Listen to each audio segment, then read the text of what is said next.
வாழ்க்கையில சில நேரங்கள்ல இல்ல பல நேரத்துல நம்ம எல்லாரும் தனிமையா உணர்ந்திருக்கோம். சுத்தி 1000 பேர் இருந்தாலும் எனக்குன்னு யாரும் இல்லையேன்னு தோணும்.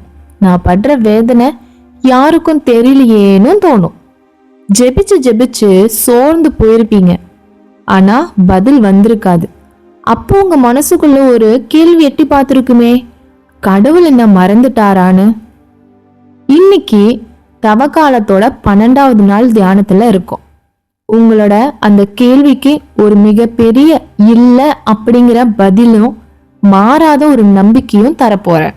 இந்த தவக்காலத்தோட 12வது நாள் ஜபத்துக்கு உங்க எல்லாரையும் என்னோட சேனலுக்கு அன்போட வரவேற்கிறேன்.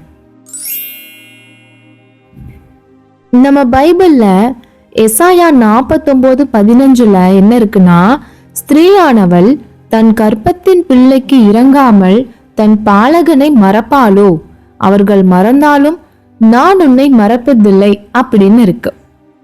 இந்த உலகத்துல ஈடு இணையற்ற அன்புனா அது ஒரு தாயோட அன்பு தான் நம்ம எல்லாரும் சொல்லுவோம். ஆனா அந்த அன்புல கூட ஒரு சுயநலம் இருக்கலாம்.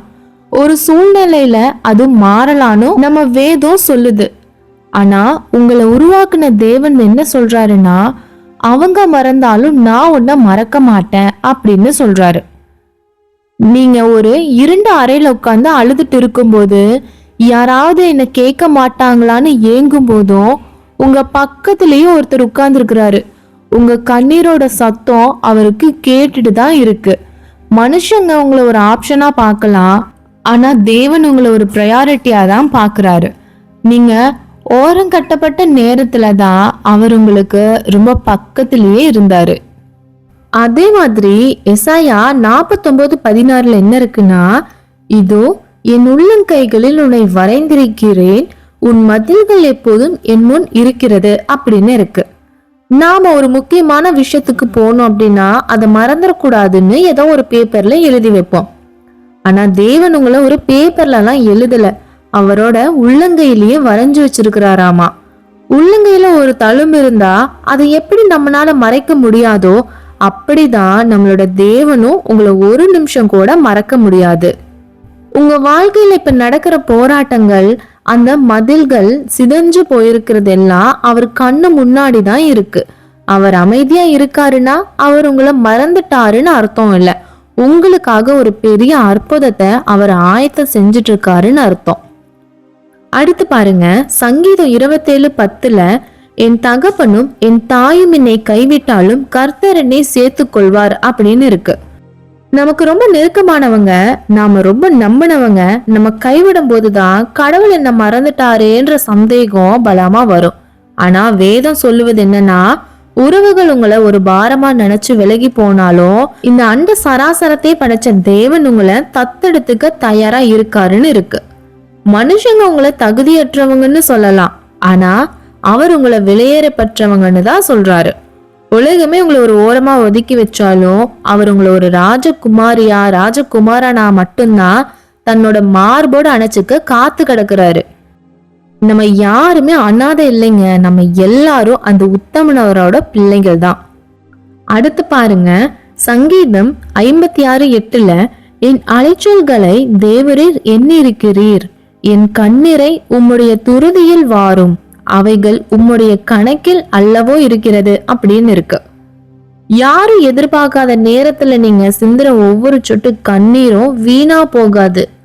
தேவன் அதை ஒரு கணக்கு வச்சிருக்கிறாரு. உங்களோட ஒவ்வொரு வேதனையும் அவருக்கு நல்லாவே தெரியும். ஒரு தகப்பன் தன் பிள்ளை அழுதா எப்படி துடிச்சு போவாரோ, அப்படி உங்க கண்ணீரை பார்த்து தேவன் ஒவ்வொரு நாளும் துடிச்சு போயிட்டு தான் இருக்காரு. அந்த கண்ணீரை அவர் மகிழ்ச்சியா மாத்ததான் போறாரு. உங்க அழுகை எல்லாமே இப்போ ஒரு முடிவுக்கு தான் வரப்போகுது. சங்கீதம் 27:10 என் தகப்பனும் என் தாயும் என்னை கைவிட்டாலும் கர்த்தர் என்னை சேர்த்து கொள்வார் அப்படின்னு இருக்கு. இந்த உலகத்திலேயே ஒரு மனுஷனுக்கு கிடைக்கக்கூடிய ஆக சிறந்த பாதுகாப்பு ஒரு தகப்பனோட அரவணைப்பும் ஒரு தாயோட அன்பும் தான். ஆனா இந்த வசனம் ஒருவேளை நமக்கு மனசுக்கு கசப்பான ஒரு உண்மையை தான் சொல்லுது. நமக்கு ரொம்ப நெருக்கமானவங்க, அதுவும் ரத்த சொந்தமா இருக்கிறவங்களே நம்மள ஒரு பாரமா நினைச்சு கூட விலகி போகலாம். நீங்க ரொம்ப நம்பினவங்க உங்க கைய உதறி தள்ளிட்டு கூட போயிருக்கலாம். இனி இவங்கனால எனக்கு என்ன லாபம்னு கணக்கு போட்டு உங்களை தனிமையில தவிக்க விட்டுட்டும் போயிருக்கலாம். எனக்குன்னு யாரும் இல்லையே நீங்க இருட்டுல உட்கார்ந்து அழுதுட்டு இருக்கும்போது அந்த தனிமையோட உச்சக்கட்டத்துல தான் ஒரு சத்தம் கேட்டிருக்கு. அந்த சராசரத்தையும் படிச்ச தேவன் என்ன சொல்றாருன்னா, அவங்க உன்னை கைவிட்டாலும் நான் உன்னை சேர்த்துக்கொள்வேன் அப்படின்னு சொல்றாரு. இதோட அர்த்தம் என்ன தெரியுமா? அவர் உங்களை வெறும் விருந்தினரா இல்ல, தன்னோட சொந்த பிள்ளையா தத்தெடுத்துக்க தயாரா இருக்கிறாராமா. உங்களோட அம்மா அப்பா தராத அன்ப, உங்க நண்பர்கள் தராத பாதுகாப்ப, உங்க துணை தராத ஆதரவை அவர் தரப்போறாரு.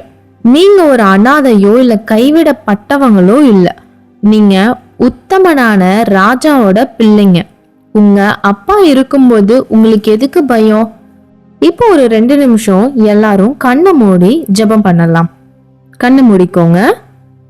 என்னை அதிகமாய் நேசிக்கிற நல்ல தகப்பனே, என்னை யாரும் கண்டு கொள்ளவில்லை, கடவுளும் என்னை மறந்துவிட்டார் என சொல்லி தனிமையில் அழுது கொண்டிருக்கிற என் ஒவ்வொரு சகோதர சகோதரிக்காகவும் இப்பொழுது நான் மன்றாடுகிறேன். அப்பா, அவங்க மனசுல இருக்க அந்த பெரிய பாரத்தை இப்பவே மாத்துங்க. மனுஷங்க கைவிட்டாதனால உண்டான அந்த வடுவை உங்க காயப்பட்ட கரங்களால இப்பவே தொடுங்க ஆண்டவரே. ஆண்டவரே, நீ சொன்னீரே உள்ளங்கையில் உன்னை வரைந்திருக்கிறேன் அப்படின்னு. அந்த வார்த்தை இப்பவே அவங்க மனசுல ஒரு பெரிய சமாதானத்தை கொண்டு வரட்டும் ஆண்டவரே.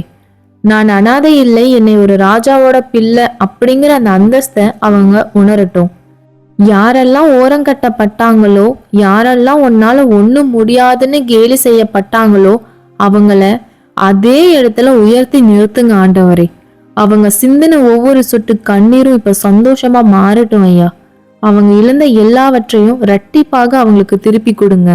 அவங்கள மறக்காத தெய்வம் நீங்க.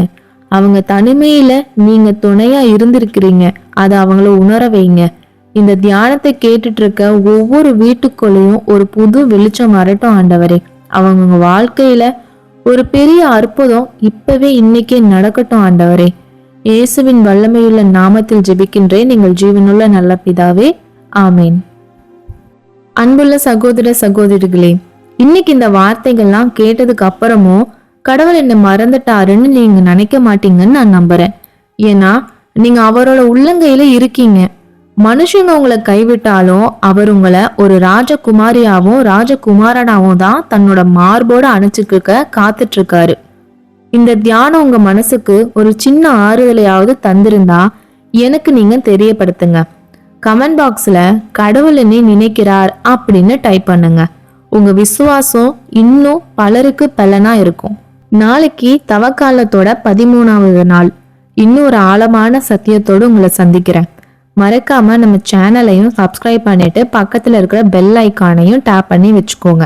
அது வரைக்கும் கர்த்தர் உங்களோடு இருப்பாராக. Praise the Lord. ஆமென்.